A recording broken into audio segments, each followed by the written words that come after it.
Good morning and welcome to the video for 4th grade for lesson 4.2 from Into Math. This is Mr. Parks, the math teacher at Risen Christ Lutheran School, and I'm going to be doing a short video to explain what we were working on today.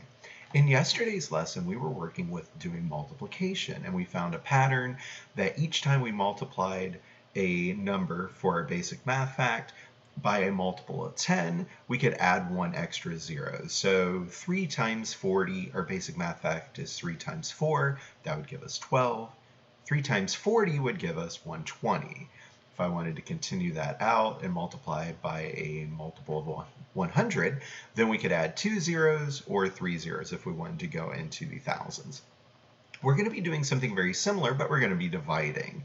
So instead of adding zeros, we're going to be kind of taking away zeros as we work on our problems. So let's go ahead and take a look at the problem at the top of the page here. We are going to try to figure out how many sticker sets we need. So we're selling them for $9. We want to know how many sets to make $270 and $2,700. We are going to rename the numbers. So what we worked on in, I think it was module 2, we were underlining. So I'd find the place value for the tens and underline that and everything to the left of it to find that we would end up with 27 tens. Do the same thing. I'm going to start with the hundreds place and underline that and the part next to it. And we would get 27 hundreds. One of the things I worked with 3rd grade on for this week was counting by nines. Hopefully everybody in 4th grade is good on their basic math facts, but if not, we can use a trick to help us. And we can use it for when we're multiplying by 9 or dividing by 9. So if you were to hold your hands up like this, this being your left pinky, we could start counting over, and we want to find when I have 2 fingers up to the left and 7 fingers up to the right. So if I put this finger down, I have 2 for the tens place, 7 for the ones place. So my basic math fact would be I could count by nines 1, 2, 3 times to get to 27. And then we can use that as we work through our problem. So we had 27 tens when we were working up here. We're going to divide that by 9. That is going to give us 3 groups of 10 for each group, and then that would change to being 31s. Do the same thing for the hundreds. 27 divided by 9 would give us 300s, and that would give us a total of 300. And so we would need 30 sets to make $270, and we would need 300 sets to make $2,700.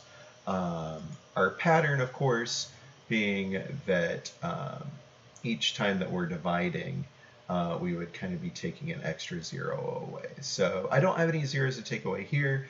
270 divided by 9, we would end up with 30, so we would end up with kind of removing this zero, or kind of ending up with a 2-digit number instead of a 3-digit number. We're kind of removing a place value when we're doing this. With the patterns that we'll work on in 5th grade, where we're dividing by tens, it's probably a little bit better to say that we're removing zeros when we do that. So number 1 at the bottom, we have 2 friends splitting a $2,000 prize. How much money do they each get? Basic math fact, 2 divided by 2 equals 1. 20 divided by 2 equals 10. So we are going to be able to say that our basic math fact is going to be a 1. We have 2 extra zeros and 3 extra zeros here.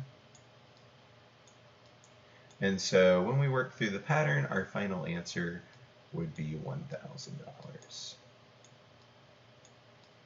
which would be pretty cool. That's a lot of money for a 4th grader.